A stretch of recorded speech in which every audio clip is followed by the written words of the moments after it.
Bonjour, je suis Marjorie. Bienvenue dans ce tout nouveau podcast consacré à la veille généalogique. C'est parti. Pour Généanet, cette semaine, pas de nouvelles mises à jour, mais par contre, vous pouvez retrouver sur leur site un nouvel article qui s'intitule « Ne passez pas à côté de la rubrique Histoire des métiers ».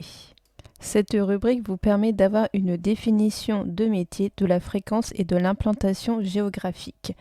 Vous pouvez retrouver donc ceci dans le menu Ressources, puis Histoire des métiers.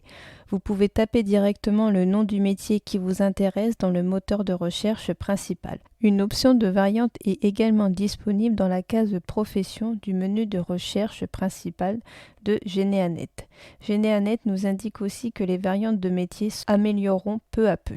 Vous pouvez également retrouver la liste des métiers de votre arbre via le menu de gestion de votre arbre avec la rubrique Dictionnaire. Concernant Philae, de nouveaux recensements sont actuellement disponibles. Vous pouvez retrouver les recensements du Lot pour la période de 1911, 1921 et 1931 et également les recensements du territoire de Belfort pour ces mêmes périodes 1911, 1921 et 1931. Les archives du Finistère nous indiquent que de nouveaux registres d'état civil sont arrivés. Donc les tables décennales, les registres de naissance, de mariage et de décès vont d'abord être traités, cotés et conditionnés avant d'être communiqués. Sophie Boudarel nous fait part d'un projet nommé Projet Photo Normandie que vous pouvez retrouver sur Flickr. Ce projet est un projet collaboratif qui a pour but d'améliorer les légendes de plus de 5100 photos et de 300 films historiques qui va concerner la bataille de Normandie. Je vous mettrai le lien dans la description de ce podcast. Les Archives nationales de France ont lancé la plateforme participative de transcription et d'indexation en ligne nommée Gyrophare. Le but de la plateforme collaborative Gyrophare est de permettre à chacun de contribuer à l'amélioration de la description et à l'accessibilité des fonds qui sont conservés par les Archives nationales de France. Les Archives nationales nous indiquent qu'ils conservent plusieurs milliers de documents et quelques millions qui ont déjà été numérisés et mis en ligne. Mais comment fait-on pour retrouver rapidement en ligne un document s'il n'a pas été indexé? Tel est l'objectif du projet collaboratif Gyrophare. Si vous souhaitez en savoir plus et contribuer aux 5 premiers projets collaboratifs qui sont disponibles sur cette plateforme, je vous mettrai le lien de cette plateforme dans la description de ce podcast. Guillaume Demorand nous indique qu'un grand plan de sauvegarde des archives communales concernant le département de la Manche a été lancé. Les archives départementales de Saint-Lô ayant été détruites en 1944, les archives communales conservent parfois le double des documents. C'est pourquoi ce grand plan de sauvegarde et de partage des archives dites essentielles des communes de la Manche a été déployé. Donc cela va concerner les archives de la municipalité de Coutances où vous pouvez consulter 33 registres d'état civil pour la période de 1896 à 1913, 19 volumes de registres de recensement qui vont concerner la période de 1836 à 1939, un plan cadastral de 1834 en couleur, 10 volumes d'état de cession et de matrice cadastrale entre la période de 1791 et 1914. Et plein d'autres choses également. Le plan va concerner également les archives municipales de Saint-Nicolas de Coutances où vous pouvez retrouver 5 registres d'état civil de 1893 à 1914, 17 volumes de registres de recensement de population de 1836 à 1936 et je vous laisse découvrir tous les autres documents que vous pouvez également avoir accès. France Archives nous indique que les archives de la Nièvre les ont rejoints. Donc les archives départementales de la Nièvre conservent plus de 23 km linéaires de documents dans un bâtiment en centre-ville de Nevers. On continue avec France Archives qui nous indique que les archives du Calvados publient de nouvelles pages d'aide à la recherche consacrées au chemin de fer dans le Calvados. À savoir que le territoire du Calvados est l'un des premiers à bénéficier d'une ligne ferroviaire avec la capitale grâce à l'ouverture de la ligne Paris-Caen-Cherbourg qui a été inaugurée en plusieurs tronçons entre 1855 et 1858 et exploitée par la Compagnie des chemins de fer de l'Ouest.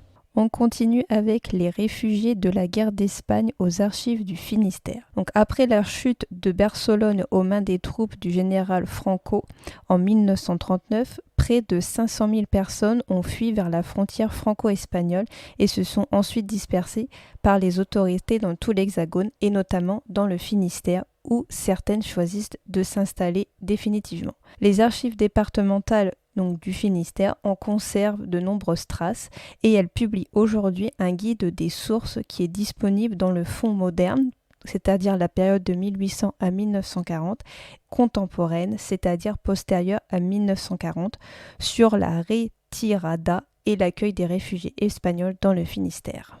Des documents audiovisuels sur la vie en Algérie avant 1962 ont été donnés aux archives d'Antibes. Dans le cadre du 60e anniversaire des accords d'Évian, les archives d'Antibes collectent des témoignages relatifs à l'Algérie d'avant 1962 et à la guerre d'Algérie. Donc, parmi ces documents recueillis, 6 films amateurs qui ont été réalisés entre 1959 et 1962 par un ancien habitant d'Alger qui les a donnés au service et qui ont été mis en ligne. Donc elles vont permettre de découvrir le quotidien des Européens et des Algériens, civils et militaires, avant et pendant le conflit. Vous pouvez consulter tous les guides thématiques de France Archives qui sont consacrés à la guerre d'Algérie. Pierre-Valéry Archassal nous indique que sur le portail des archives départementales d'Ille-et-Vilaine, vous pouvez retrouver un fonds qui va concerner plus de 2500 photos de la Bretagne historique. Pour accéder à ces clichés et aux instruments de recherche, il faut choisir la rubrique documents iconographiques du portail qui est consacré aux archives numérisées, puis chercher Amon Trémeur dans le champ nom propre, donc le nom du photographe. Dans la liste des résultats, il faut encore sélectionner la ligne Fond Amon Trémeur, photographe, publiciste et éditeur RENA, et cliquez sur la petite loupe de la colonne Fiches détaillées qui est située à droite de l'écran. L'instrument de recherche va alors s'ouvrir dans une nouvelle fenêtre et vous allez avoir l'arborescence qui est située à gauche où vous pourrez ensuite accéder à ces différentes images numérisées et classées par département puis par commune. Une fois la photo choisie, vous devez encore cliquer sur Documents numérisés afin d'ouvrir la visionneuse. Le journal La Marseillaise nous indique que pour fêter ses 350 ans, la ville de Sète fait appel à la mémoire de ses habitants. Donc c'est les archives municipales qui vont préparer une exposition à laquelle seront associés 350 Sétois d'origine et d'adoption qui sont désireux de partager leur histoire, leurs souvenirs. Donc les volontaires ont jusqu'au 15 mai pour candidater. À l'occasion de la Journée nationale des mémoires de la traite, de l'esclavage et de leur abolition qui a eu lieu récemment, la bibliothèque BNF nous indique des ressources pour mieux comprendre la place de l'esclavage dans l'histoire française. Ainsi, vous pouvez retrouver sur le site Gallica le code noir ou édit du roi servant de règlement qui a été rédigé en 1724 pour donner un cadre juridique à l'exercice de l'esclavage dans les Antilles. Vous pouvez retrouver sur Retronews FR l'épisode de Série Noire qui concerne l'esclave qui a défié ses maîtres, Furcy, né libre de droit. Vous pouvez également retrouver d'autres ressources qui vont permettre de mieux comprendre la place de l'esclavage dans l'histoire de France et ses relations mondiales. Je vous mettrai le lien de toutes ces ressources dans la description de ce podcast. Et pour terminer ce podcast, vous pouvez retrouver sur la plateforme FunMock un nouveau cours qui concerne les fondamentaux de l'état civil. Vous pouvez vous inscrire jusqu'au 9 juin. Les cours débutent à partir du 22 mai jusqu'au 1er juillet. Ce MOOC est composé de 5 séances qui vont aborder les thèmes suivants: l'organisation de l'état civil et la naissance, le prénom, le nom de famille et la filiation, le mariage et le PACS, le décès et la délivrance des actes d'état civil et, pour la dernière séance, les aspects internationaux de l'état civil. Vous retrouverez dans la description de ce podcast tous les événements, les ateliers des associations généalogiques à venir.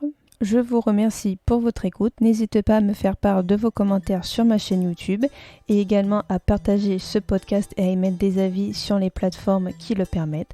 Et je vous dis à très vite pour un nouveau podcast.